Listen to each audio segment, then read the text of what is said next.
ऑफिसला निघालीस? खूपच गोड दिसतीये सर. मज्जा आहे बाबा तुझी. तुला पाहिजे तसे कपडे घालायला देते तुझी सासू. हो अगं, सगळं अलाव करतात आमच्या मम्मा.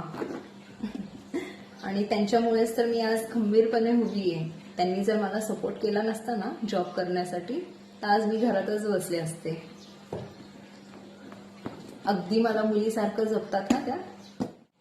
सासूला मम्मा म्हणतेस? आमचा तर ढम्मा आहे ढम्मा. ती काही करत नाही आणि दुसऱ्यालाही काही करून देत नाही. जॉब करायचा म्हटला तर पोरांकडे कोण लक्ष देणार म्हणतात. मुलाला हातभार लागेल ना ग थोडासा. आणि आता तुला तर माहितीच आहे, शहरात राहायचं म्हटल्यावर स्कूलच्या फी वगैरे किती महाग झाले सगळ्या गोष्टी. थोडाफार आपण हातभार लावला तर, थोडा सपोर्ट भेटला तर होतं. मुलांकडे जर त्यांनी बघितलं तर आपणही काही करू शकतो, स्वतः उभं राहू शकतो पायावर. पण नाही ग, तसं कोणीच करत नाही. तिचं खरंच खूप नशीब चांगलं आहे. सगळ्यांचंच नशीब असं नसतं. चल येते मी. आजपर्यंत कोणत्या स्त्रीला घरातली कामं चुकलीत का?